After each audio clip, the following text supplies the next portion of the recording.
এটা সে parking space যেখানে আমরা প্রতিদিন গাড়ি রাখি, বিশেষ করে আমরা বলতে ডক্টর সাইতো এখানে গাড়িটা রাখে। আর এখানে হলো আমাদের সেই ক্যাম্পাস, এবং যে ক্যাম্পাসে আমি এখন রয়েছি ইয়ামাগুচি ইউনিভার্সিটি। এটা ইন্টারন্যাশনাল ডরমেটরি, মূলত ইন্টারন্যাশনাল ডরমেটরি 1। এবং ক্যাম্পাসে চলেন আমরা ঘুরে দেখি, পুরো ক্যাম্পাসটা ঘুরে দেখব স্টেপ বাই স্টেপ। এটা মূলত ডরমেটরি থেকে বের হয়েই প্রথম এন্ট্রান্স, এটা দিয়ে ইউনিভার্সিটির মধ্যে প্রবেশ করতে হবে। ইউনিভার্সিটিতে প্রথমে প্রবেশ করেই একটা প্লেগ্রাউন্ড, এবং এটা হলো মেইন এন্ট্রান্স। অনেক দৃষ্টিনন্দন ভিউ, চারিদিকে মূলত পাহাড়, সুন্দর পাহাড়ে শোভিত একটি দৃষ্টিনন্দন একটি ক্যাম্পাস, ইয়ামাগুচি ইউনিভার্সিটির ক্যাম্পাস। এখানে বাঙালি আমরা যা কমিউনিটি রয়েছে তারা এই মাঠে আমরা ক্রিকেট খেলতাম। এবং ক্যাম্পাসে প্রবেশ করার জন্য অনেক দূরে একটি বাড়ি দেখা যায়, সেটা হলো মেন এন্ট্রান্স।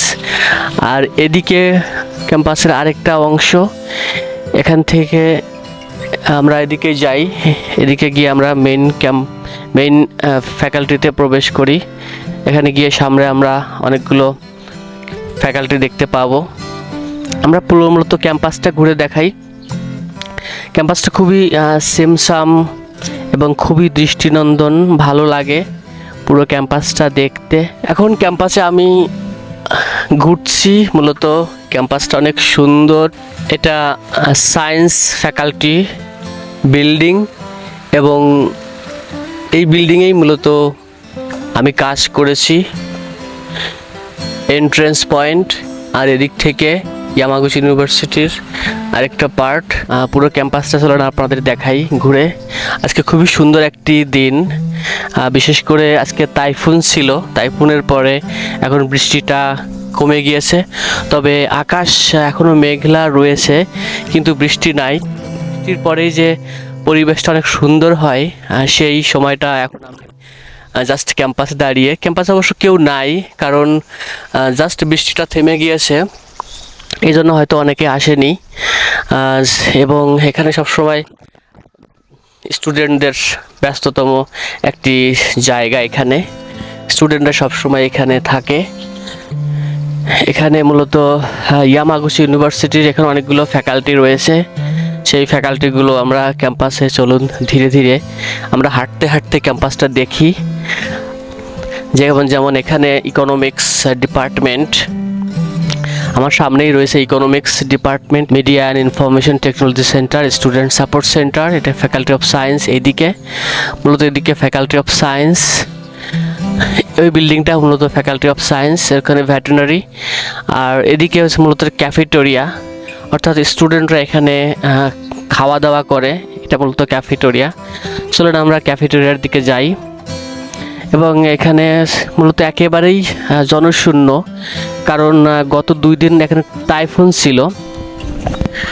আমার পিছনে অনেক দূরে যেটা দেখা যায় সেটা হলো একটা লাইব্রেরির রাস্তা, ওদিকে লাইব্রেরি রয়েছে। আর এখানে এটা ছোট একটা, আমার পিছনে যেটা দেখা যায় ছোট একটা কম্বিনি স্টোরের মতো রয়েছে, অর্থাৎ এখানে স্টুডেন্টরা এখানে বিভিন্ন ধরনের ছোটোখাটো জিনিস যেমন ড্রিঙ্কস অথবা যেগুলো স্টুডেন্টদের স্ন্যাক্স এগুলো কিনতে পারে সেই জায়গা, এবং গ্যাদারিং প্লেস বলা যায়।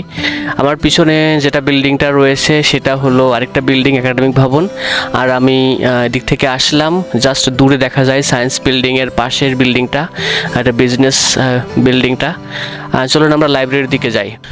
এখানে আরেকটা সাইনবোর্ড রয়েছে, অর্থাৎ আমরা এদিক থেকে আসলাম, এদিকে প্রত্যেকটা ফ্যাকাল্টি লাইব্রেরি যেখানে রয়েছে সেদিকে এটা লাইব্রেরি। আমরা ওখান থেকে পার হয়ে আসলাম, এবং এটা ইউনিভার্সিটি হল, এদিকে ইউনিভার্সিটি হল। এটা মূলত একটা রাস্তা, এবং এখানে মূলত মেডিকেল ফ্যাসিলিটিস রয়েছে। এখানে বিভিন্ন ধরনের স্টুডেন্টের ব্লাড টেস্ট, থেকে শুরু করে সমস্ত ফ্যাসিলিটিসগুলো, মেডিকেল অ্যাসিস্ট্যান্স এই বিল্ডিংটা মূলত। এবং এই রাস্তা দিয়ে বের হয়ে যাওয়া যায় ক্যাম্পাসের বাইরে, এবং দূরে আমরা পাহাড় দেখতে পাচ্ছি। আমরা এদিক থেকে আসলাম এবং এটা মূলত যে ফ্যাবো, আমরা একটু আগে ফ্যাবো দিক থেকে আসলাম। চলুন আমরা ইউনিভার্সিটির বাইরে বের হয়ে যাই। সুন্দর একটি জায়গা এখানে, মূলত এখানে বসার জন্য একেবারে নিরিবিলি পরিবেশ, অনেক সিমসাম এবং দৃষ্টিনন্দন একটি স্থাপনা এখানে বলা যায়। সুন্দর করে বসার জায়গা করে রেখেছে ইউনিভার্সিটি অথরিটি, এবং বিভিন্ন ধরনের গাছগাছালি রয়েছে এখানে। ইউনিভার্সিটির পরিবেশটা খুব ভালো লাগে, বিশেষ করে সামনে যে একটা পাহাড়ের মতো দেখা যায়, এবং এই সামনে যে একটা উঁচু ঢিবি, এই ঢিবির এখানে কিন্তু একটা পাথর রয়েছে। পাথরগুলো মূলত একেবারে অরিজিনাল পাথর, অর্থাৎ এখানে এই ইউনিভার্সিটিটা মূলত পাহাড়ের উপর তৈরি, যার কারণে এই পাথরগুলো আগের মতোই এখানে অ্যাজ ইট ইজ রেখে দিয়েছে অ্যাজ এ সিম্বল হিসেবে।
ইয়ামাগুচি শহরের একটি টিলার উপরে সমতল থেকে প্রায় 50 মিটার উঁচুতে একটি টিলার উপরে বসে আছি।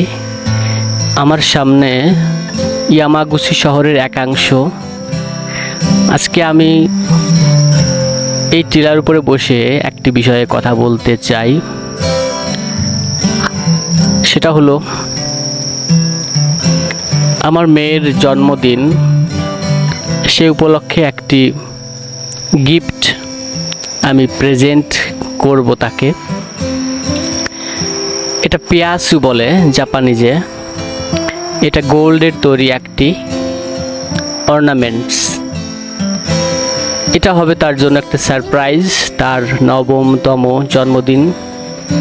রত্নদীপা বিশ্বাস রিয়ানা, হ্যাপি বার্থডে। এটা মূলত সামনেই কিছুদিনের মধ্যেই তার জন্মদিন। সেই উপলক্ষে আমি এই প্রেজেন্টও তাকে গিফট করব। এই পিয়াস অর্থাৎ এটা কানের জন্য, মূলত এটা গোল্ডের একটি অর্নামেন্টস। Happy birthday Rihanna.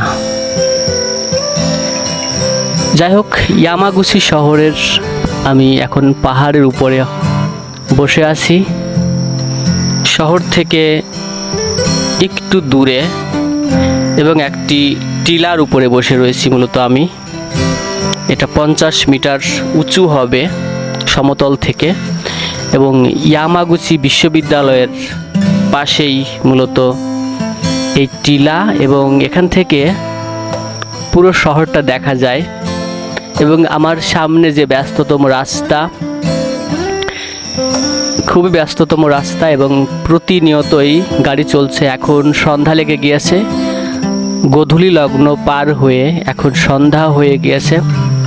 ব্যস্ততম শহর ইয়ামাগুচি, যদিও গ্রামীণ ছোঁয়া রয়েছে এখানে।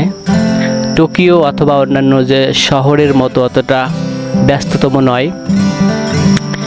ইয়ামাগুচি শহর খুব পাহাড়ে বেষ্টিত এবং চারিদিকেই পাহাড়, যদিও এখন সন্ধ্যাবেলা পাহাড়গুলোর সৌন্দর্য এখন চোখে পড়বে না, ক্যামেরায় ধরা দিবে না, তবে শহর যে আলোকিত সেটা এখান থেকে দেখা যায়। এবং সমতলে যে বাড়িগুলো, জাপানের রেসিডেন্স আবাসিক যে বাড়িগুলো মূলত, সেগুলো এখান থেকে দেখা যাচ্ছে। ব্যস্ততম একটি জায়গা এখান থেকে দেখা যায় এবং দূরে একটি শপিং মল, যেখানে আলো অনেক বেশি ঝলমল করছে, ইউমে টাউন। এবং ইয়ামাগুচি বিশ্ববিদ্যালয়ের পাশেই মূলত এখান থেকে শহরের একাংশ দেখা যায়। ইয়ামাগুচি বিশ্ববিদ্যালয়ে অনেক বাংলাদেশি রয়েছে এবং গ্রামীণ পরিবেশে বিশ্ববিদ্যালয়টি অতটা জাঁকজমকপূর্ণ নয়, একেবারেই গ্রাম বলা যায়। তবে পাহাড়ে বেষ্টিত একটি বিশ্ববিদ্যালয়, চারিদিকে পাহাড়, এবং ইয়ামাগুচি শহরটা মূলত চারিদিকে পাহাড়। বিকেলের সৌন্দর্য আরও বেশি ফুটে ওঠে। ইয়ামাগুচি বিশ্ববিদ্যালয় থেকে একটু দূরে একটি টিলার উপর থেকে পুরো শহরটা ভালোভাবে দেখা যায়। বিশেষ করে সন্ধ্যাবেলায় পুরো শহরটি দেখতে ভালোই লাগে। আমি শহরের উপরে বসে রয়েছি, স্বচক্ষে আমি শহরটাকে দেখতে পাচ্ছি। আমার সামনেই দুটি বড় পানির ট্যাঙ্ক এবং তার পাশেই রয়েছে শপিং মল, এবং দূরে পাহাড় কেটে আবাসিক বিল্ডিংগুলো তৈরি করা হয়েছে। জাপানের বেশিরভাগ সময়ই রাত 12টা, এমনকি সারা রাত এমন আলো থাকে, অর্থাৎ এরা আলো পছন্দ করে।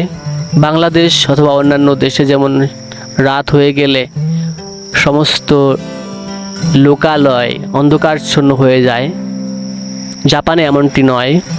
বেশিরভাগ সময়ই আলো থাকে বাড়িগুলোর সামনে এবং শপিং মলগুলোর রাস্তা, সব জায়গাতেই আলো থাকে। এরা আলো পছন্দ করে এবং প্রত্যেকটা রুমের ভিতর শপিং মলগুলোর মধ্যে আলো ঝলমল করে বাহারি রঙে। ইয়ামাগুচি শহরের এই টিলার উপর থেকে শহরটাকে ভালোই লাগে। আজকে মূলত শপিং মল থেকেই আমার বড় মেয়ে রত্নদীপা বিশ্বাস, রিয়ানা, ওর আরেকটি নাম রয়েছে রাধিকা, তার জন্যই মূলত আজকে এই অর্নামেন্টসটি কিনলাম জন্মদিন উপলক্ষে। জাপানের ইয়ামাগুচি শহরে এসে যে অভিজ্ঞতা হয়েছে আমার, সেগুলোর আলোকে কিছু কথা বলবো। জাপানের মানুষগুলো সবসময় মডেস্ট এবং ভদ্র, এবং তাদের সাথে কথা বললে অনেক বেশি আগ্রহ নিয়ে তারা কথা বলে। এখানে ইংরেজি অতটা চলে না, জাপানিজ ভাষায় কথা বলতে হয়, কারণ ইংরেজিতে ওরা কমফোর্ট ফিল করে না বেশিরভাগ ক্ষেত্রেই। বিশেষত কিছু শহর যেমন টোকিও অথবা সেন্দাই অথবা হিরোশিমা, বড় বড় শহরগুলো বাদ দিয়ে প্রত্যন্ত অঞ্চলগুলোতে, বিশেষ করে গ্রাম অঞ্চলের শহরগুলোতে তারা বেশি কমফোর্ট ফিল করে না ইংরেজিতে কথা বলা। সেক্ষেত্রে জাপানিজ ভাষায় কথা বলতে হয় এবং অনেকেই লজ্জা পায়, হাজুকাশি, বিব্রত বোধ করে ইংরেজিতে কথা বলা শুরু করলে। তাই বেশিরভাগ ক্ষেত্রেই জাপানিজ ভাষায় কথা বলতে হয়। জাপানিজ ছেলে মেয়েরা কেমন, এই প্রশ্ন অনেকেই করে থাকে, এবং জাপানের কালচার কেমন সে বিষয়টা হয়তো যারা জাপানে থাকে তারা ইতিমধ্যেই বুঝে গিয়েছে।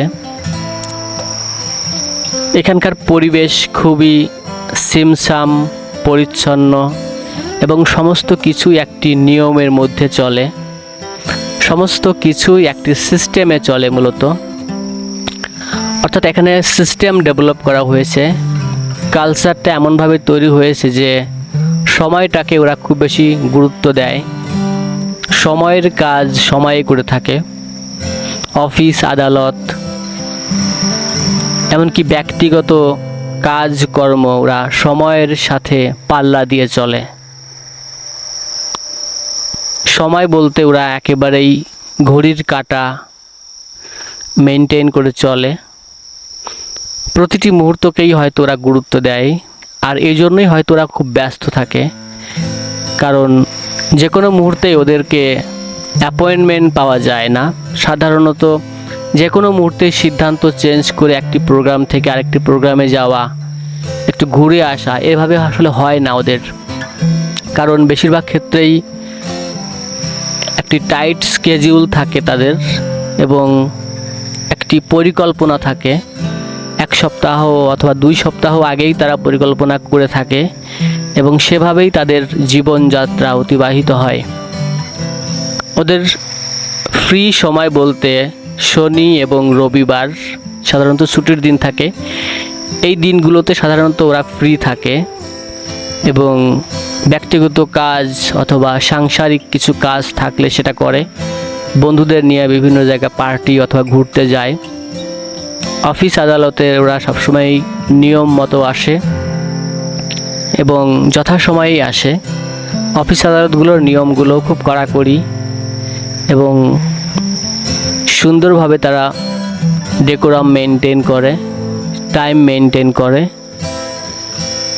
যার কারণে পুরো সিস্টেমটা একটি অন্যরকমভাবে তৈরি হয়েছে।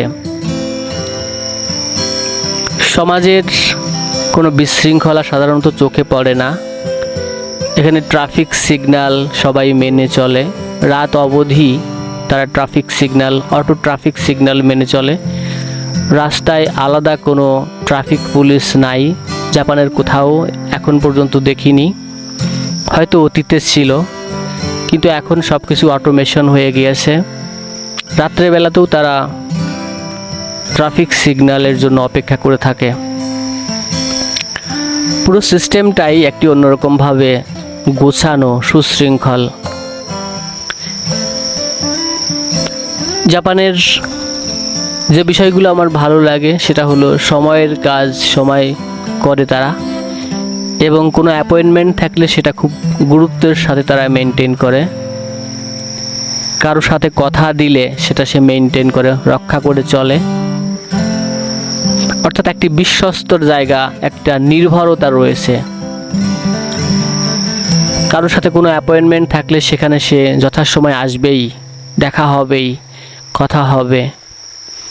এবং কোনো কাজ, আমার যেটা মনে হয়, একটি কাজ ওরা একটাভাবেই করে, অর্থাৎ একই সাথে বিভিন্ন কাজের অ্যাপয়েন্টমেন্ট রাখে না।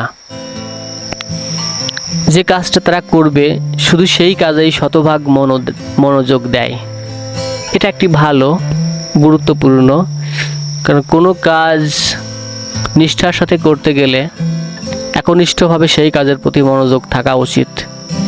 এবং জাপানিজ সমস্ত মানুষগুলোই আসলে সেটাই করে, যার কারণে প্রতিটা কাজেই ওরা নিষ্ঠার সাথে এবং খুব ভালোভাবে সেটাকে সফলতার সাথে শেষ করে। আমরা জানি জাপানের যে বিভিন্ন যে ম্যানুফ্যাকচারিং প্রোডাক্ট, ইলেকট্রনিক্সের জন্য বিখ্যাত। শুধু ইলেকট্রনিক্স নয়, জাপানিজ যে কোনো জিনিসই খুব বেশি ভালো এবং রিলায়েবল, ট্রাস্টেবল আমরা বিশ্বাস করি। এবং এটাই আসলে তার প্রতিফলন, তাদের কাজের মধ্য দিয়ে এটা প্রমাণ পাওয়া যায়। জাপানিজ প্রোডাক্টগুলো আমার মনে হয় এই কারণেই এত বেশি ভালো এবং লং লাস্টিং এবং প্রিসাইজ এবং অ্যাকুরেট এবং বিশ্বাসযোগ্য। কারণ তারা যখন কাজ করে সেই কাজটা একেবারেই সর্বোচ্চ পর্যায়ে ভালো করার চেষ্টা করে। এজন্যই জাপান খুব বেশি ডেভেলপ হয়ে গিয়েছে এবং এখনকার সময়ে জাপানিজ যে সংস্কৃতি সেকে একটা ইউনিফাইড সংস্কৃতি বলা যায়। অর্থাৎ পুরো জাপানে একটা ইউনিক একটা একতা এবং একটা ইউনিফাইড কালচার বলা যায়। জাপানের সমস্ত প্রদেশগুলোই ওকিনাওয়া থেকে শুরু করে সমুদ্রের মধ্যে ওকিনাওয়া থেকে শুরু করে হোক্কাইডো পর্যন্ত পুরো জাপানেই একটা ইউনিফাইড কালচার। অর্থাৎ অঞ্চলভেদে কিছু খাবারের তারতম্য থাকতে পারে, কিছু কৃষ্টি কালচারের ভিন্নতা থাকতে পারে, কিন্তু পুরো জাপান তারা একটা ইউনিফাইডভাবে তারা চিন্তা করে, দেশপ্রেম যাকে বলে। এবং রাস্তাঘাটে অনেক সময় দেখা যায় কিছু ভলান্টিয়ার প্রবীণ রাস্তা পরিষ্কার করছে। রাস্তায় কোনো ময়লা আবর্জনা থাকলে তারা স্বেচ্ছাসেবক হিসেবে রাস্তা পরিষ্কার করার কাজ করছে। কোনো রাস্তাঘাটে ময়লা আবর্জনা থাকলে তারা স্ব-উদ্যোগে পরিষ্কার করছে। এটা তাদের একটা দেশপ্রেম। এবং এটা সেন্দাইতে যখন থাকতাম সেটাও তখন দেখেছি সেখানেও, এখন ইয়ামাগুচিতে এসেছি এখানেও দেখেছি, টোকিও শহরেও দেখেছি। সমস্ত জায়গাতেই মূলত এই দেশপ্রেমটা তাদের রয়েছে। প্রতিটি নাগরিক একটি দেশকে একটি পরিবার মনে করে। সমস্ত মানুষগুলো একটি ইউনিফাইড। ট্রেন স্টেশনে একটা নাগরিককেও একটা মানুষকেও তারা গুরুত্ব দেয়। ট্রেন স্টেশনে কোনো মানুষ যদি ডিসেবল থাকে, অর্থাৎ একটু চলাফেরা করতে কষ্ট হয় অথবা হেঁটে চলতে পারে না, হুইল চেয়ার ইউজ করে, সেক্ষেত্রে তারা কিন্তু সহযোগিতা করে। প্রতিটি মানুষ সহযোগিতা করে। এমনকি ট্রেন স্টেশনের যে ড্রাইভারগুলো, ট্রেনের ড্রাইভার অথবা ট্রেনে নিয়োজিত কর্মকর্তা কর্মচারী, প্রত্যেকটা নাগরিককে তারা হেল্প করে এবং সেরকম ব্যবস্থা রয়েছে। এভাবেই জাপান একটি ইউনিফাইড একটি সংস্কৃতিতে গড়ে উঠেছে। অতীতে জাপান এরকম ছিল না। অতীতে জাপানেও অনেক বিশৃঙ্খলা, অনেক অনিয়ম ছিল। ট্রাফিক সিগন্যাল অটোমেশন ছিল না। তখন ট্রাফিক পুলিশ রাস্তায় থাকতো, আজ থেকে হয়তো 50 বছর আগে। কিন্তু এখন সব কিছুই অন্যরকম। যদিও গ্রাম অঞ্চলে মানুষগুলো শহরের দিকে চলে যায়, গ্রামাঞ্চল থেকে, জাপান সরকারের এই জন্য উদ্দেশ্য এবং মনোযোগ গ্রামের দিকে মানুষগুলোকে বসবাস করতে উদ্বুদ্ধ করা। এবং সম্প্রতি আমি শুনেছি যে জাপানিজ মেয়েরা যাতে গ্রামে বসবাস করে সেজন্য বিবাহ উত্তর তারা গ্রামে বসবাস করবে। এজন্য জাপান সরকার মেয়েদেরকে গ্রামে বসবাস করার জন্য কিছু সাবসিডি, ফাইন্যান্সিয়াল সাবসিডি দিয়ে থাকে। কেউ যদি গ্রামে গিয়ে বসবাস করতে চায় সেক্ষেত্রে বিয়ের সময় জাপান সরকার তাদেরকে $7,000 সমপরিমাণ এবং অন্যান্য সুযোগ সুবিধা প্রদান করবে। অর্থাৎ গ্রামের দিকে জাপান সরকার একটু মনোযোগ দিয়েছে যাতে গ্রামের দিকে সবাই বসবাস করা শুরু করে। কিন্তু জাপান এত বেশি ডেভেলপ হয়ে যাচ্ছে যে কেউ গ্রামের দিকে থাকতে চায় না। বেশিরভাগ সময় শহরে চলে আসলে, টোকিওর মতো শহরে চলে আসলে আর গ্রামে ফিরে যেতে চায় না। হয়তো এই কারণেই সাবসিডি দিয়েছে সরকার। যাই হোক, সম্প্রতি এই খবরটা একটু অন্যরকমভাবে প্রকাশিত হচ্ছে যে এটা নাকি ব্যান করে দিয়েছে। কেন জানি না, সেটা ইন্টারনাল ব্যাপার হতে পারে। জাপানের প্রবীণ নাগরিক সংখ্যা বেশি, এবং স্ট্যাটিস্টিক্স বলে যে বিশ্বের সর্বোচ্চ সংখ্যক প্রবীণ জনসংখ্যা জাপানে। এবং কিছু খবরও এরকম প্রকাশিত হয় নিউজ চ্যানেলগুলোতে যে প্রতি বছর নাকি 40,000 মানুষ ঘরের মধ্যেই মারা যায় একাকিত্ব বসবাস করতে করতে, এবং 1 বছর এমনকি 2 মাস 3 মাস এরকম সময়ও লেগে যায় তাদেরকে উদ্ধার করার ক্ষেত্রে। অর্থাৎ দেখা যায় যে মারা যাওয়ার পরেও 1 বছর পর্যন্ত কোনো মানুষ টের পায়নি। অর্থাৎ একাকিত্ব এবং নিঃসঙ্গতা জাপানের একটি সমস্যা। হয়তো টেকনোলজির উন্নতির সাথে তারা একাকিত্ব হয়ে যাচ্ছে এবং জাপানের ইয়াং জেনারেশন, বিশেষ করে আধুনিক জনগোষ্ঠী, এখন যারা নবীন অথবা এখন যারা একেবারেই, যাই হোক, আমি কথা শেষ করব। আজকের এই ইয়ামাগুচি শহরের একাংশে পাহাড়ের টিলার উপর বসে সমস্ত শহরটাকে দেখতে পাচ্ছি এবং ভালো লাগছে। সবাইকে ধন্যবাদ ইয়ামাগুচি শহরের এই পাহাড়ের টিলার উপর থেকে। Bye bye.